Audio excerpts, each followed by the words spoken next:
विद्यानां हयग्रीवमुपास्महे काश्यपान्वय सञ्जातं नारायणपदाश्रितं श्रीमन्नारायणं वन्दे यतीश्वरस्त्रयादुषं श्रीमते रामानुजाय नमः। जय श्रीराम। प्रिय भगवद्बन्धुవులారా, తిరుప్పావై దివ్యవ్రతం అనేటువంటి మనం అందరం కూడా సాగరంలో ఈదుతూ ఇవాళ ఒడ్డుకు చేరుకున్నాం. ఇంకొక 15 రోజుల్లో 14 రోజుల్లో మీ కష్టపడి తీరిపోతాయి. ఉదయం తల స్నానం చేయడం, ఆలయానికి రావడం, సన్నిధి స్నానం చేయడం. అనగా మనం ఈ రోజు తిరుప్పావై 30 పాశురాలను ఏ విధంగా అనుసంధానం చేస్తున్నామో, ప్రతిరోజు కూడా ఆళ్వార్ల యొక్క నామ సంకీర్తన చేసిన తర్వాతనే ఈ ఉపన్యాసానికి ఉపక్రమిస్తాం. ఒకసారి పొయ్యిగై ఆళ్వార్, భూదత్తాళ్వార్, పట్టుచీర ఇంట్లోనే ఉంది. పొయ్యిగై ఆళ్వార్, భూదత్తాళ్వార్, పెయ్యాళ్వార్, తిరుముడిసై ఆళ్వార్, నమ్మ ఆళ్వార్, మధుర కవి ఆళ్వార్, కులశేఖర ఆళ్వార్, పెరియాళ్వార్, ఆండాల్, తొండ అడిపొడి ఆళ్వార్, తిరుప్పానాళ్వార్, తిరుమంగై ఆళ్వార్. ఈ 10 రోజులు కూడా మన గోదా గోపిక తాను ఒక గోపికలాగా భావించి రేపల్లలో ఉండేటువంటి 5 లక్షల మంది గోపికలను తాను వేంచేపు చేసుకొని ముఖ్యముగా ఉండేటువంటి ఆళ్వార్ల స్వరూపమైనటువంటి గోపికల్ని మేలుకొల్పి ఇవాళ నందగోప భవనానికి చేరుకున్నారు. ఈ పాశురంలో ఆలయానికి ఏ విధంగా రావాలి, వచ్చినప్పుడు స్వామిని ఏ విధంగా దర్శించాలి, ఎట్లా దర్శించాలి? రాగానే మనం ముందు రాగానే కాళ్ళు కట్టుకొని ఫోన్ తీయాలి, ఫోన్ మాట్లాడుకొని ప్రదక్షిణ చేయాలి. ఆలయానికి ఏ విధంగా రావాలో మనకు వేదం చెప్పింది. తర్వాత ఈ 30 పాశురాల్లో గోదాదేవి సంక్షిప్తముగా అనుగ్రహించింది. ఎందుకు ఈ 10 రోజులు ఈ భాగవతోత్తముల్ని మనం మేలుకొల్పవలసిన అవసరం ఏముంది? వాళ్ళు లేకపోతే నేరుగా రావచ్చు కదా. వాళ్ళకి ఏదో ఆత్మగుణములు ఉంటాయి, వారు భగవంతుడు పరిపూర్ణముగా అనుభవిస్తారు. ఆ అనుభవించిన దాన్ని మనపైన ప్రసరిస్తే మనకు కూడా అనుగ్రహం కలుగుతుందని రోజు చెప్పుకున్నాం. అసలు ఎందుకు వారు లేకపోతే మనం ఒక్కరుగా నేరుగా చేరలేమా? అట్లా చేరితే మన పరిస్థితి కూడా శూర్పణఖలాగా అయిపోతుంది. ఏం చేస్తుంది శూర్పణఖ? నేరుగా రాముణ్ణి ఆశ్రయిస్తుంది, లక్ష్మణుణ్ణి కాదు. రాముణ్ణి చేరిన తర్వాత లక్ష్మణుణ్ణి చేరుతుంది. అప్పుడు ఏం చేస్తారు? ఇద్దరు ముప్పు చెవులు కోసి పంపిస్తారు. అదే నిజంగా లక్ష్మణుని ఆశ్రయిస్తే ఏమో ఆ పరిస్థితి వచ్చేది కాదేమో. అంతేకాకుండా మనం నేరుగా భగవంతుడిని ఆశ్రయిస్తే సుగ్రీవుణ్ణి ఏ విధంగా తన అన్న వాలి ఏ విధంగా బాణపు దెబ్బలతో ఇబ్బంది పెట్టినటువంటి దెబ్బల్ని తింటాం మనం అందరం కూడా. ఆంజనేయ స్వామి మొట్టమొదలు రామలక్ష్మణుని చూసిన తర్వాత తీసుకెళ్తాడు సుగ్రీవుడి దగ్గరికి. ఎవరు? ఆంజనేయ స్వామి. అగ్నిసాక్షిగా మైత్రి చేసుకుంటారు ఇద్దరు కూడా. చేసుకున్న తర్వాత ఏకం సుఖం ఏకం దుఃఖం సుఖం చావు, నీకు సుఖం నాకు అదే సుఖం, ఇవాళ నుంచి ఏది దుఃఖము అదే నాకు దుఃఖం అంటాడు సుగ్రీవుడు. రాముడు అగ్నిసాక్షిగా మైత్రి చేసుకుంటారనమాట. అలా చేసుకున్న తర్వాత సుగ్రీవుడికి వాలికి వైరం ఉంటుందన్నమాట. సుగ్రీవుడు అంటారు, మా అన్నగారి నుంచి నాకు ఇబ్బంది ఉంది, ఆయన ఎట్లయినా చంపేమంటారు. అప్పుడు వాస్తవానికి మొట్టమొదలు రామలక్ష్మణుడు వచ్చినప్పుడు సుగ్రీవుడు ఏం చేస్తాడంటే రాముడికి పక్కనే గంధపు చెట్టు ఉంటుంది, దాన్ని మధ్య కోసేసి కింద ఆసనంగా వేస్తాడు. ఎవరు? సుగ్రీవుడు రాముడికి గంధపు చెక్క ఆసనంగా వేస్తాడు. పక్కనే లక్ష్మణుడు ఉంటాడు, ఆయన పేరు పట్టించుకోడు అనమాట. రాముడు ఏం చేస్తాడంటే ఎట్లా అయినా సుగ్రీవుడి యొక్క తల లక్ష్మణుడి దగ్గర వంచాలి అని చెప్పి అనుకుంటాడు. అయితే సరే వెళ్ళు, మీ అన్నగారితో యుద్ధం చేయి అంటాడు. పంపిస్తాడు. పంపించిన తర్వాత రాముడి యొక్క ఏం చెప్తాడు సుగ్రీవుడి అంటే, నువ్వు వెళ్ళిన తర్వాత వెనకాల నుంచి బాణం కొడతానంటాడు.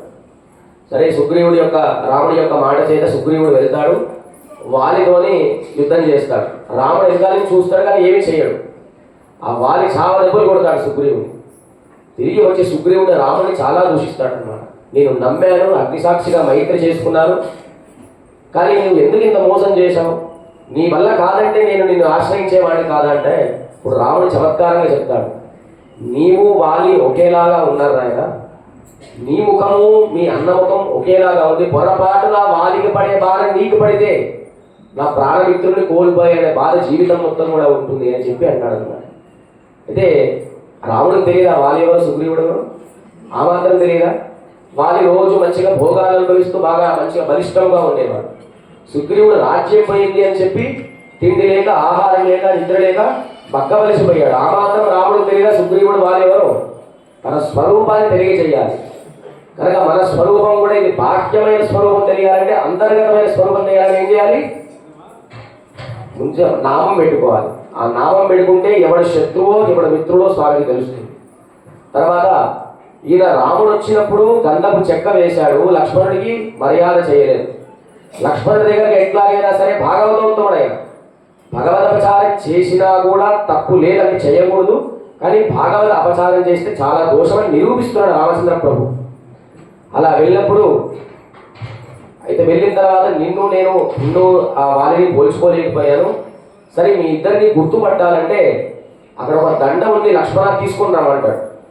రామచంద్ర స్వామి లక్ష్మణుడిని పంపిస్తాడు. ఏనుగు చెవుల్లాగా ఉంటాయి అన్నమాట ఆ మాల. ఆ మాల రాముడే వేయొచ్చు, లేదంటే సుగ్రీవ నీవే తీసుకొని వేయొచ్చు అంటాడు.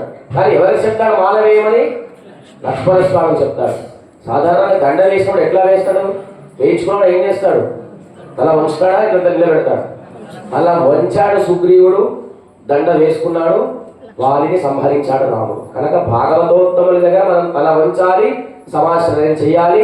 తద్వారానే బాణపు దెబ్బలు తగలకుండా రాముడు అనుగ్రహిస్తాడు అని చెప్పి మనం ఈ భాగవతోత్తముని 10 రోజులు మేలుకొల్పి ఆశ్రయించి ఇవాళ నందగోప భవనానికి చేరుకున్నామన్నమాట.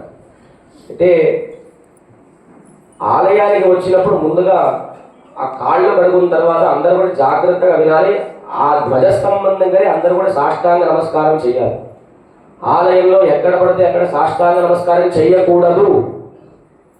ఎందుకంటే సాక్షాత్తు స్వామి వేదస్వరూపుడు, వేదముల చేత ప్రతిపాదింపబడేవాడు. వేదాశ్చ సర్వే రహమేవ వేద్యాన్ని గీతాశాస్త్రంలో చెప్పాడు. ఆ స్వామి ఎవరిపైన ఎక్కుతాడు? గరుత్మంతుడిపైన ఎక్కుతాడు. ఆ గరుడ స్వరూపుడు కూడా వేద స్వరూపుడే. స్వామి మంత్రం, ఆ మంత్రం వేద స్వరూపుడైన గరుత్మంతుడు అనుగ్రహిస్తుంది. కనుక మనం అందరం కూడా ఎక్కడ నమస్కారం చేయాలి? ధ్వజస్తంభం దగ్గర నమస్కారం చేస్తే సకల వేదములకు నమస్కారం చేసిన స్వామికి నమస్కారం చేసిన ఫలం ఉంటుంది. తర్వాత రాగానే వెంటనే ఎవరిని దర్శించాలి? ఎవరిని దర్శించాలి? ఎందుకు ఆంజనేయ స్వామిని దర్శించాలి? ఆయన క్షేత్ర పాలకుడు కనుక, ఏ క్షేత్రానికి వెళ్ళినా ఆ క్షేత్ర పాలకుడు ఉంటాడు కనుక. అయితే సాధారణంగా సీతాదేవి ఉంటుంది, పొద్దున్నే కోతి కనిపించింది నాకు, కోతి కనిపించకూడదు అంటుంది. కానీ ఈయన కూడా కోతే, కానీ ఈ కోతిని దర్శించకపోతే ఆ రాముడు అనుగ్రహించాడు. భాగవతోత్తమ యొక్క సమాచరణ ఎంత గొప్పదంటే శబరి యొక్క గురువులు మదంగ మహర్షులు అనమాట. వాళ్ళందరూ చెప్తారు శబరికి, మేమందరం కూడా మోక్షానికి వెళ్ళిపోతున్నాము, ఫలానా సమయంలో రామచంద్ర ప్రభు లక్ష్మణ స్వామి వస్తారు, వారికి ఆతిథ్యాన్ని ఇచ్చి నువ్వు మోక్షానికి వచ్చేయంటారు అనమాట. 13 సంవత్సరాలు వేచి చూస్తుంది శబరి వాళ్ళ కోసం.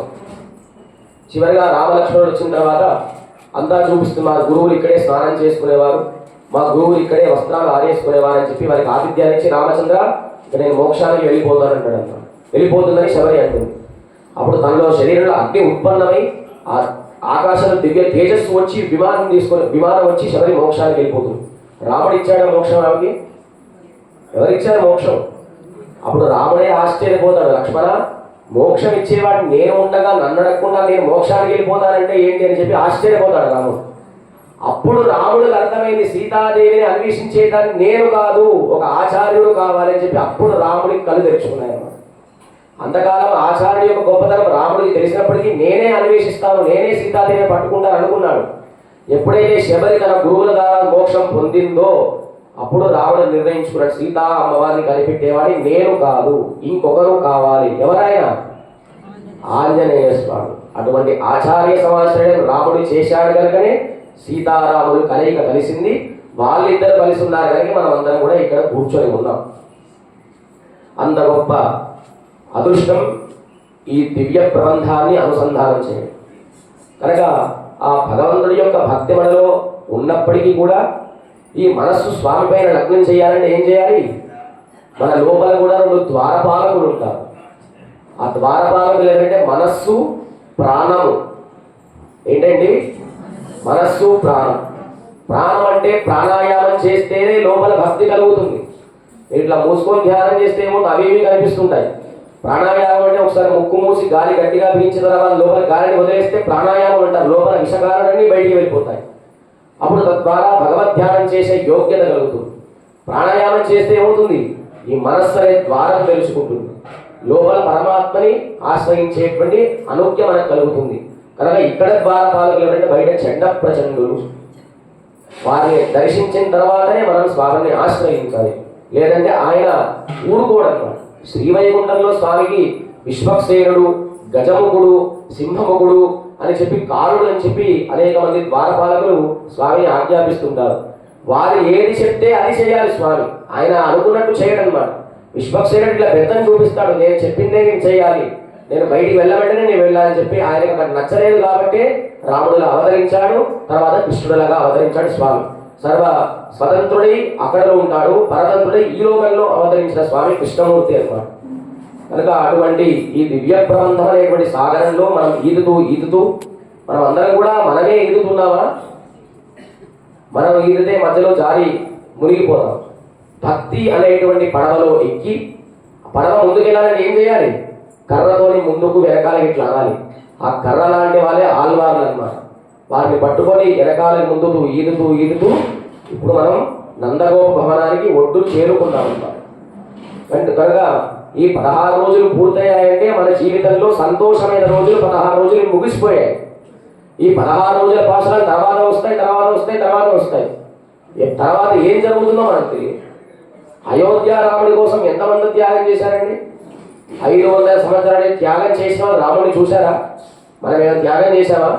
మన అదృష్టం కనుక రాముడిని దర్శించాం. అటువంటి భగవద్ అనుగ్రహం మనపై పరిపూర్ణంగా ఉంది కనుక ఇక్కడ కూర్చొని మన తిరుప్పావి దివ్య ప్రబంధాన్ని అనుసంధానం చేస్తున్నాం.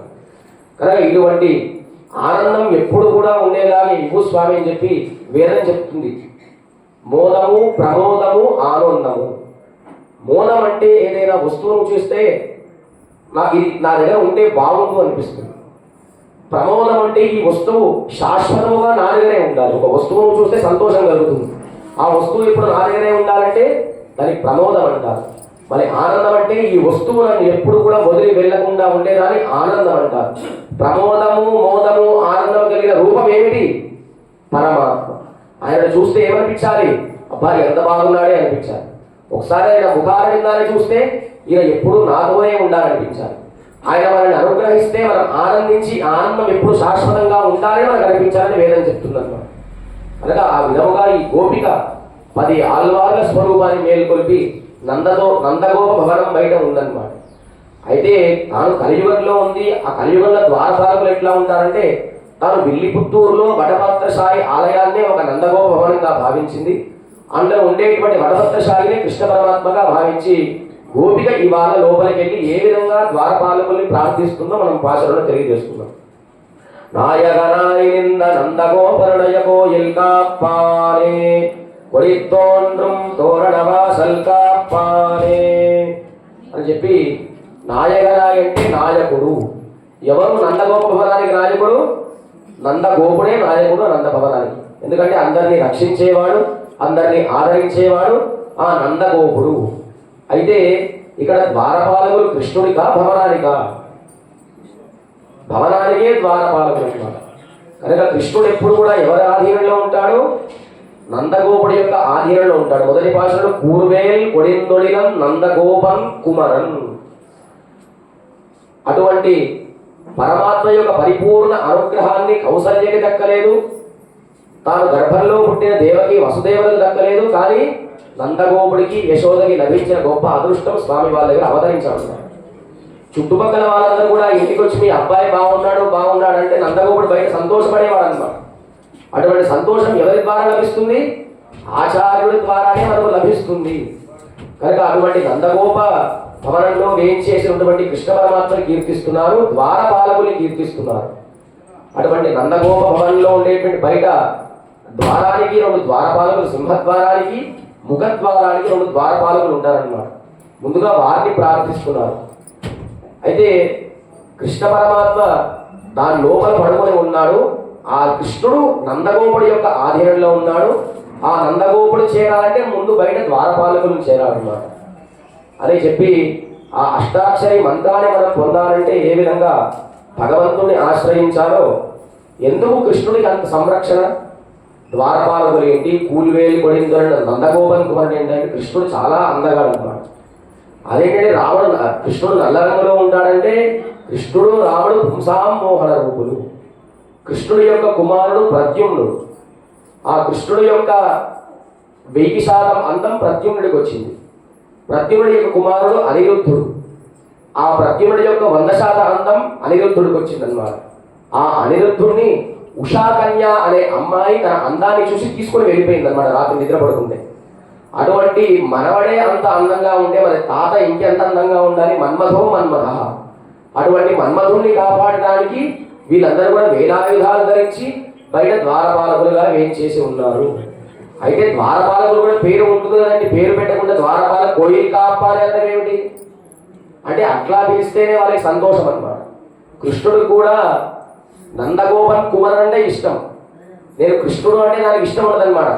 నందగోప కుమారుడా అంటే తన తండ్రి సంబంధంలో కలిపితే నాకు ఇష్టం. అయితే రామాయణాన్ని రచించిన వారెవరు? వాల్మీకి మహర్షి. ఆ వాల్మీకి మహర్షి బ్రహ్మవరం చేత నారద మహామునుడు కోన్వస్మిన్ సాంప్రదంలోకే గుణవాన్ కష్టవీర్యవాన్. ఈ లోకంలో 16 కళ్యాణ గుణాలు కలిగిన మానవుడు ఎవరైనా ఉన్నాడా అంటాడు. అప్పుడు రాముడు గురించి రామాయణాన్ని అనుగ్రహిస్తాడు వాల్మీకి. అయితే రావణవధ అంతా పూర్తయిన తర్వాత బ్రహ్మ వస్తాడు. రామా, నీవు మనిషివి కాదయ్యా, సాక్షాత్తు ఆత్మానం మానుషం మన్యే రామన్న శరణాత్మజం. నీవు సాక్షాత్తు శ్రీమన్నారాయణుడు అంటే రాముడు నవ్వి నేను నారాయణుడు కాదయ్యా, మా తండ్రి దశరథ చక్రవర్తి కుమారుణ్ణి అంటాడు అన్నమాట. అట్లా మా తండ్రి యొక్క సంబంధం ఉంటేనే నాకు ఆనందం. మంగళం కోసలేంద్రాయ మహనీయ గుణాత్మనే చక్రవర్తి తనూజాయ. అట్లా దశరథ చక్రవర్తి సంబంధం ఉంటేనే రాముడికి ఆనందం కలగ. ఇక్కడ కూడా కృష్ణుడికి నందగోప భవనం అంటేనే దానికి ఇష్టం. అంతేకాకుండా రావణ వధ అంతా పూర్తయిన తర్వాత సీతా అమ్మవారిని పుష్పక విమానంలో కూర్చోబెట్టుకొని ఆ రాముడు తాను ఎక్కడెక్కడైతే అరణ్యవాసం చేశాడో, ఎక్కడెక్కడైతే గుహుడిని ఆలింగనం చేసుకున్నాడో, ఎక్కడెక్కడైతే సుగ్రీవుని కౌగిలించుకున్నాడో అన్ని కూడా చూపిస్తాడు. చూపించిన తర్వాత అయోధ్య నగరం వస్తుంది అని చెప్పి ఇది మా తండ్రి గారి నగరం అంటాడు రామచంద్ర ప్రభు. ఎందుకు తండ్రి గారి సంబంధం అంటే ఆ తండ్రి గారి సంబంధంతో ఉంటేనే అయోధ్య నగరానికి గొప్ప ప్రఖ్యాతి కనుక రాజధాని పితుర్మమ. ఆ అయోధ్య నగరం మా తండ్రి గారిది. రాముడికి సీతామ్మవారిని ఎందుకంత ఇష్టం? ఎందుకు రాముడికి సీతాదేవి అంటే ఇష్టం? రాముడు వివాహం తాను శివధనుర్భంగం చేసిన వెంటనే చేసుకోలేదు. మన సినిమాలో అట్లా చూపిస్తారు కానీ తన తండ్రి వస్తేనే పెళ్లి చేసుకుంటానని అనుకున్నాడు అనమాట రాముడు. తల్లి కౌసల్య కూడా రాలేదు పెళ్లికి, దశరథ చక్రవర్తి మాత్రమే వచ్చారు. అలా తండ్రి మెచ్చిన కోడలంటే రాముడికి ఇష్టం. అటువంటి సంబంధం అంటే రాముడికి ఇష్టం కనుక రాజధాని పితుర్మమ సీత అంటే దశరథ చక్రవర్తి కోడలు కనుకనే రాముడికి ఇష్టం. ఇక్కడ నందగోప భవనాలు కృష్ణుడికి నందగోప సంబంధం ఉంటేనే తాను ఇష్టం కనుక అటువంటి నందగోప భవనంలో ఉండేటువంటి కృష్ణుడిని మేలుకొల్పే ముందు బయట ద్వారపాలకులు మేలుకొల్పుతున్నారు. అయితే ఇక్కడ ద్వారపాలకు కూడా ఏదో పేరు అదో ఇదో ఉంటుంది, కానీ వీరికి అట్లా కాదంట. వారు భగవంతుడికి ఏదైతే కైంకర్యం చేస్తారో ఆ పేరుతో పిలిస్తే వారికి ఆనందం. మనం బస్సులో వెళ్దాం, కండక్టర్ దగ్గర టికెట్ తీసుకుంటాం. కండక్టర్ అంటే ఆయన కోపం వస్తుంది, సార్ అంటే వెంటనే మనకి ఇచ్చిన చేంజ్ ఇచ్చేస్తాడు. కానీ ఆయన వృత్తే కండక్టర్, తాను చేసే వృత్తి అంటే కోపం వస్తుంది. కానీ ఇక్కడ అట్లా కాదు. భగవంతుడి యొక్క సన్నిధానంలో వాళ్ళు ఏదైతే కైంకర్యం చేస్తారో కైంకర్యానికి వచ్చే పేరంటేనే వాళ్ళకి ఇష్టం. కోయిల్ కాపానే నాయకనాయ్ నిన్న నంద గోపరుడయ కోయిల్ కాపానే. యశోదాదేవి తన రోటికి కట్టినప్పటికీ ఆ కట్టును ఎవరు విప్పారు? నందగోపుడు వచ్చి విప్పుతాడు. కనుక కృష్ణుడు ఎంత అల్లరి చేసినా యశోదాదేవి నీ దీపు విమానం మోతం అవుతుందని చెప్పి కట్టేస్తుంది. కానీ నందుడు ఏం చేస్తాడు? ఒక్కసారి గట్టిగా చూస్తే కృష్ణుడు కూడా గజగజలాడిపోతాడు. కనుక ఇక్కడ నందగోపుడు ఎవరు? ఆచార్యుడు. ఈ ఆచార్యుడి యొక్క ఆధీనంలో ఎవరు ఉంటాడు?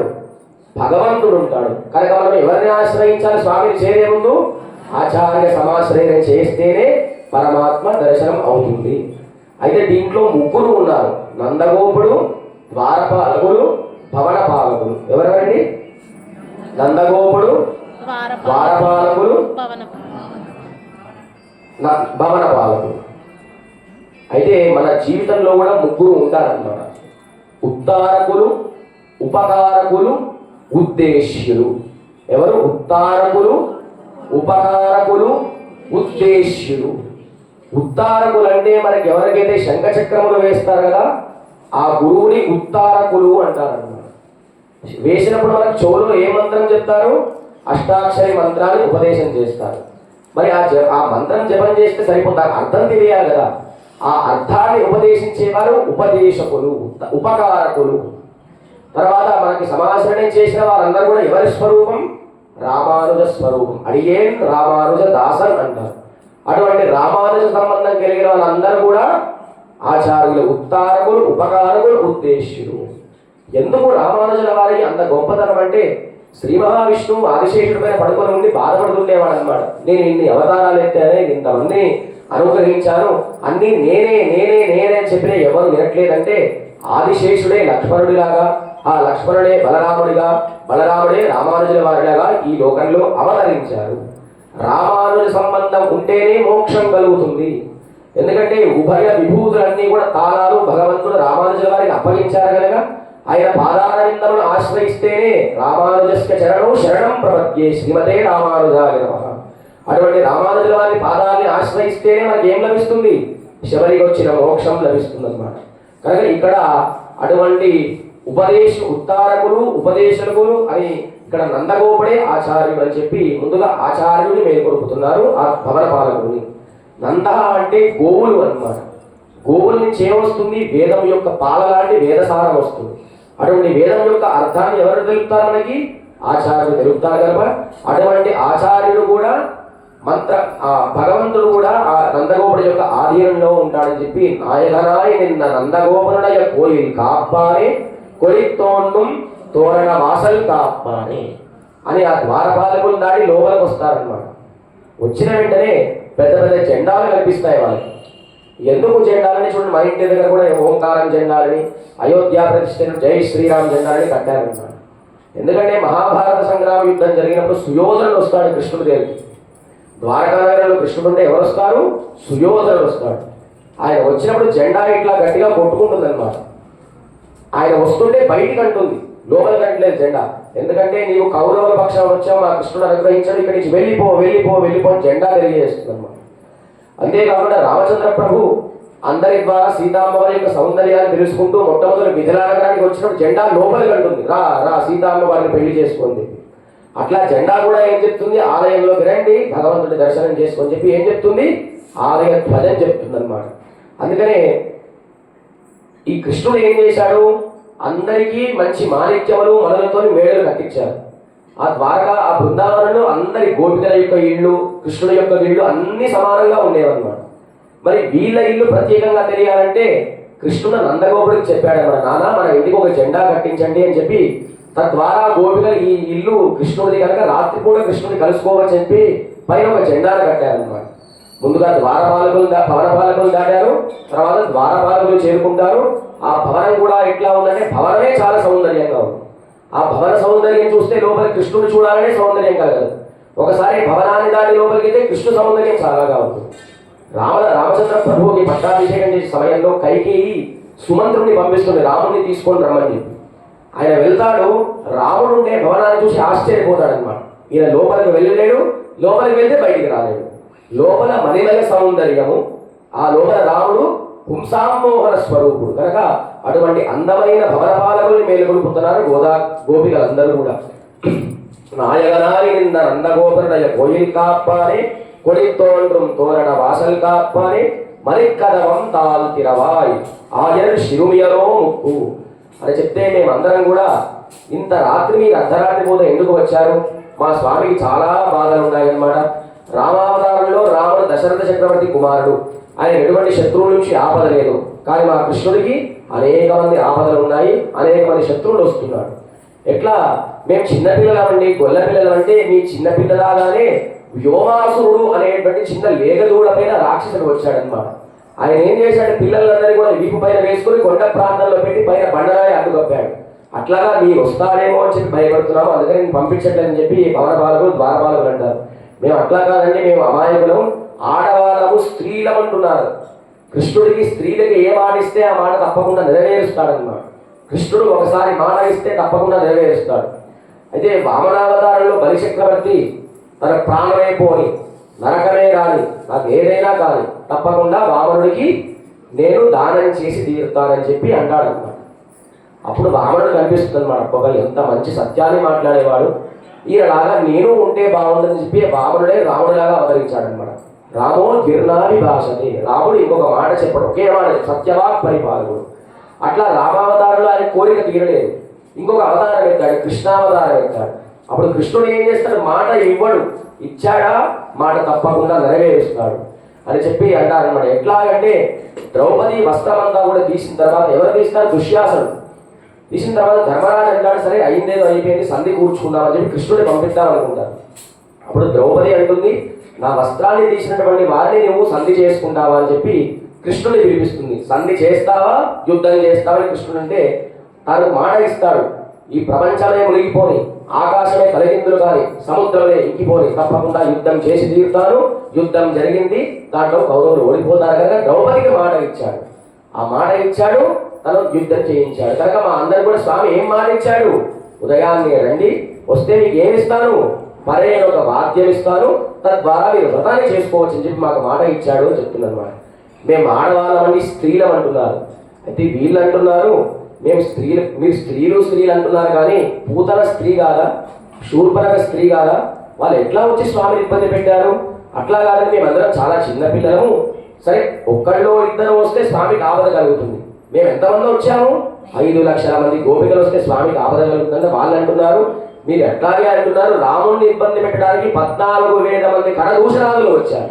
ఇప్పుడు ఏం జరిగింది, యుద్ధం జరిగింది కనుక మిమ్మల్ని లోపలికి పంపించడం, వాస్తవానికి కృష్ణుడు వీళ్ళకి చెప్పారు పంపించమని చెప్పి, కనుక వాళ్ళతో సంభాషిస్తే వీళ్ళు కాస్త ఆనందం కలుగుతుందని చెప్పి అనుకుంటారు అనమాట. అంతేకాకుండా కృష్ణుడు ఒకసారి మాట ఇస్తే తప్పకుండా నెరవేరుస్తాడు. వీళ్ళు అంటున్నారు మీకు కృష్ణుడు చెప్పే ఉంటాడు కానీ మీరు ఒకసారి కనుక్కోండి అని చెప్పి అంటున్నారు.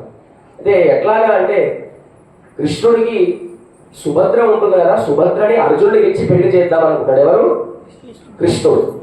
కానీ బలరాముడికి ఇష్టం ఉండదన్నమాట, వేరే వాళ్ళకి ఇచ్చి పెళ్లి చేద్దాం అనుకుంటాడు. అది అర్జునుడు తీర్థయాత్రలు చేసుకుంటాడు. ఎందుకయ్యా తీర్థయాత్రలు ఓకే అని చెప్పి కృష్ణుడు అర్జునుడిని పిలిపిస్తాడు అనమాట.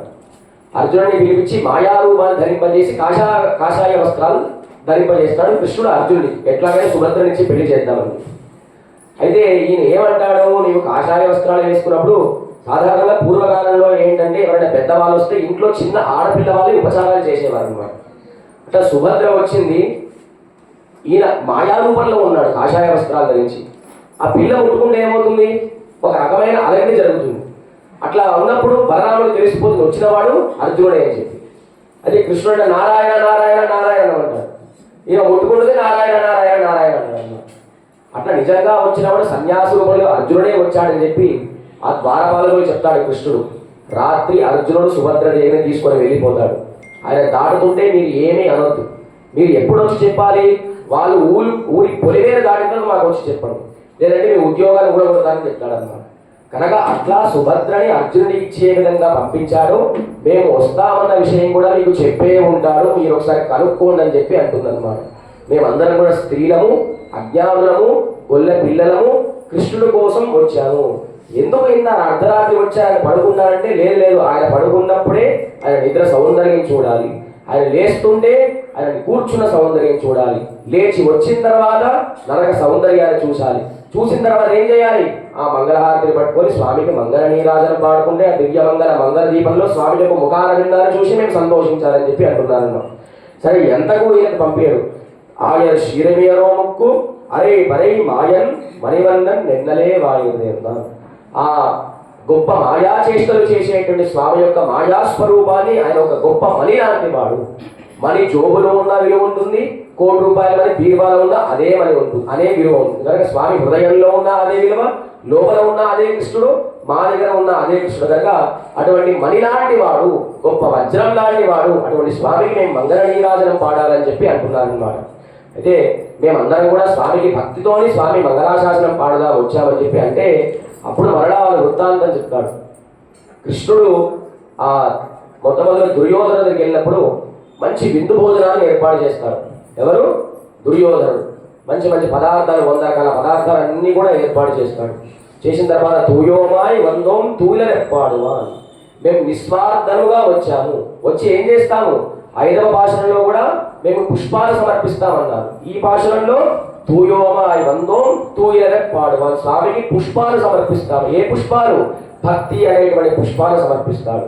కనుక ఆ విధంగా కృష్ణుడు వచ్చినప్పుడు దుర్యోధనుడు మంచి విందు భోజనం ఏర్పాటు చేస్తాడు. అయితే చాలా కృష్ణుడు స్వీకరిస్తాడు. అయితే ఆయన వచ్చే ముందు సుయోధనుడు అంటాడు, ఆయన వచ్చిన తర్వాత ఏమంటాడు, పాండవ దూత వచ్చాడు, వెన్న దొంగ వచ్చాడంటే కృష్ణుడు కరిగిపోతాడు. కరిగిపోయి మనతో స్నేహం చేస్తాడంటే పక్కనే సంజయుడు ఉంటాడు. పిచ్చివాడ, ఆయన జనార్దనుడు, ఆయన అందరి హృదయాలు తెలిసినవాడు, ఆయన వచ్చి ఒకసారి పాద ప్రక్షాళన చేసినట్టే మిమ్మల్ని అనుగ్రహిస్తాడని చెప్తాడనమాట. అయితే అందరికీ చక్కగా విందు భోజనం ఏర్పాటు చేస్తాడు దుర్యోధనుడు. కృష్ణుడు అక్కడ భోజనం చేస్తాడా? చేయడు. ఆ పక్కనే భీష్మాచార్యుడు అనుకుంటాడు, నేను చాలా గొప్ప జ్ఞానం కలిగిన వాడిని, అనేక మంది దగ్గర జ్ఞాన బోధన పొందిన వాడిని, మా ఇంట్లో భోజనం చేస్తానని. అక్కడ 100 రకాలు ఉంటాయి, 200 రకాలు ఉంటాయి. కృష్ణుడు అక్కడ భోజనం చేస్తాడా? చేయడు. పక్కన ఇంటికి వెళ్తాడు. అక్కడ ద్రోణాచార్యుడు ఉంటాడు. వీరిద్దరి ఇంట్లో భోజనం చేయాలంటే మా ఇంట్లో ఏదో ప్రత్యేకం ఉంది అని చెప్పి మంచి మంచి రకాల భోజనాలు ఏర్పాటు చేస్తాడు. అక్కడ తింటాడా?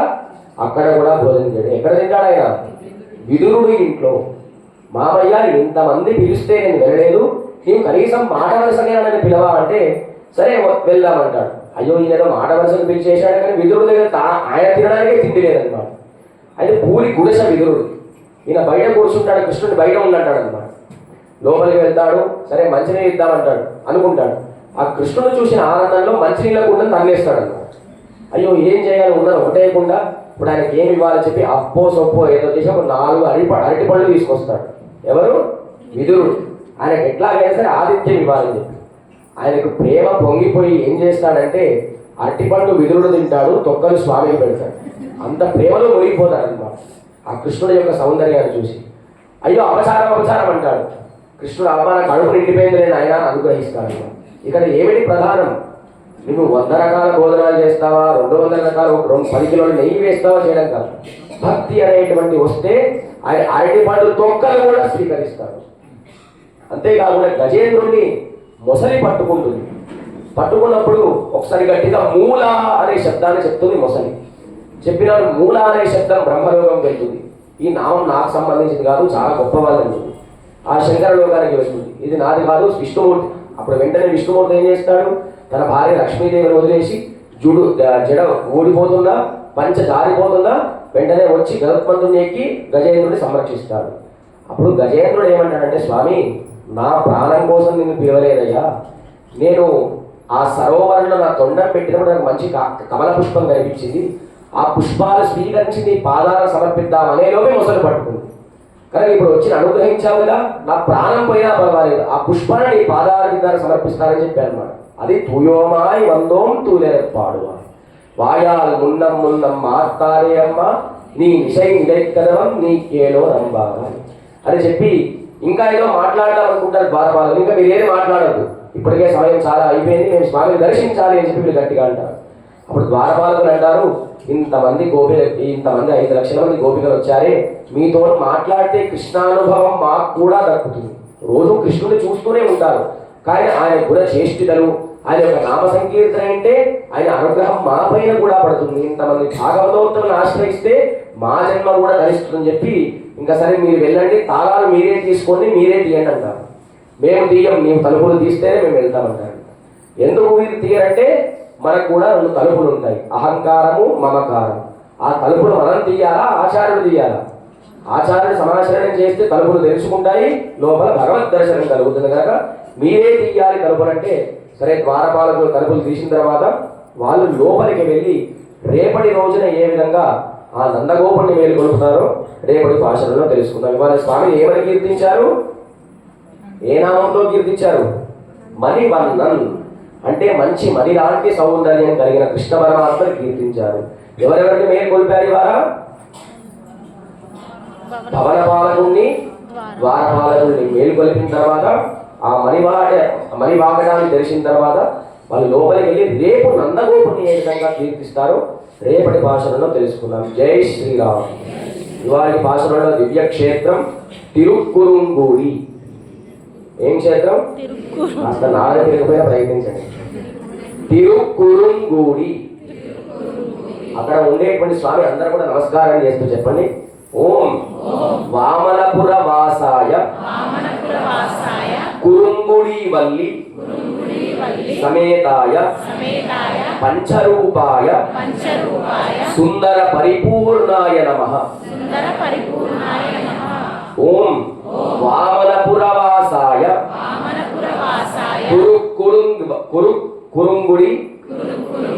కురుంగుడి వల్లి సమేతాయ పంచరూపాయ సుందర పరిపూర్ణాయ నమః.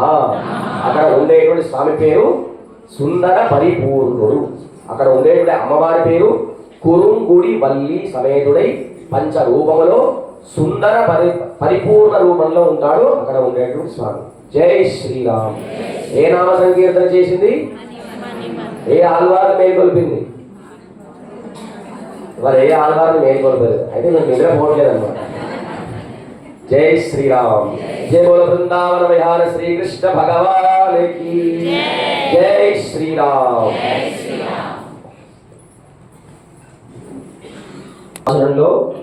గోదా గోపిక గోష్ఠి అందరూ కూడా ద్వారపాలకుల్ని భవనపాలకుల్ని మేల్కొల్పి వాళ్ళు లోపలికి చేరబోతున్నారు అనమాట. అయితే ప్రహ్లాదుని తన తండ్రి హిరణ్యకశిపుడు అడుగుతాడు, నీ పైన ఏ అస్త్రాలు ప్రయోగించడానికి నేను ఏమి చేయట్లేదంటే నాలో ఎప్పుడు అచ్యుతుడు ఉంటాడు, విష్ణువు ఉంటాడు అంటాడు.